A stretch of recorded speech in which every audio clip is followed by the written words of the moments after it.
before you dive into the client concierge's role, can you, I don't think I asked you at any point, like, can you tell me about the team structure? Like what makes up the team? And then we'll go into kind of this client concierge role a bit.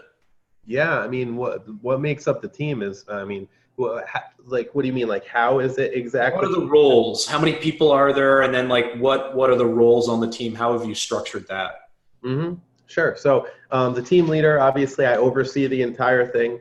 And then we've got our team manager who does our systems and oversees that, as well as the transaction coordinator. The transaction coordinator does everything from, putting a listing out there to doing everything on the sales side, from pending to closing.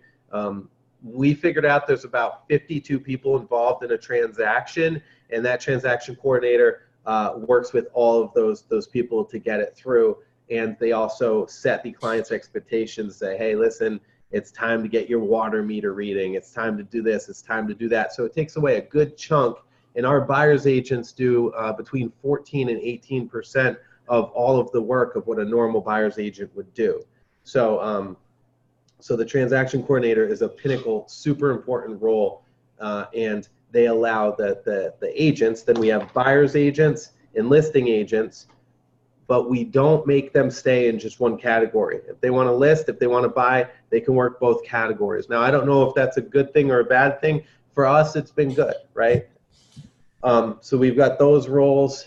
We also have the servicing agent role. Okay, so the servicing agent role works, they are agents that show my listings, or if there's an agent on our team that is super busy or away on vacation, somebody could act as the servicing agent. And they do get a piece of that transaction as well, and they get the buyer leads on there. We also have we've got a video editor, as well as I have a personal assistant. And we also have our client concierge, which is unbelievable. And she's like part of our family, Dave, right? She does all of the scheduling for showings for our clients. Now, why is this important? And I'm sure, Dave, you must know this stat.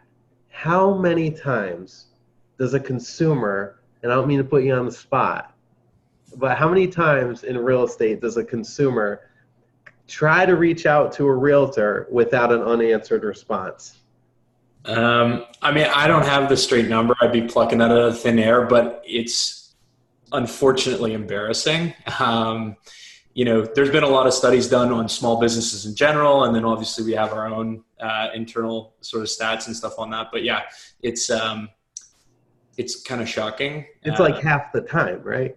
Yeah, or less. Yeah, definitely. And so with her, like, imagine you're a buyer and you're in a low inventory market or whatever, or you just want, everyone wants information now, right? So instead of having them call agents while they're out on the road with people, they call their client concierge. And they say, hey, listen, does this property have sewer or septic? Is it gas heat? Is it oil heat? Like simple stuff that they could probably see online, she can easily pull up. She can say, oh, hey, by the way, I'm going to send you the disclosures for this property. Oh, do you want to see it? Oh, hey, did you see these other 2 or 3 properties? So she's doing all that inside work. And then when they see a property, sometimes they take a picture of a sign with like the number of the house and say, hey, I want to see 42 Main Street. I want to see that. Or here's a link from Zillow or Realtor. Schedule this. She schedules everything for them, fits a time for them and that agent, because she can see all of our calendars. And then the agent meets them out there. So does that, and she's doing that all through Follow Up Boss? Yes, 100%. It's been, unreal. And she can tag the agents in notes and say, hey, listen, this person really likes this, that. We usually save this, the client concierge program, for a client that is in contract with us as an exclusively represented buyer. Okay. We don't do this for all leads. Like it's a service, and we need commitment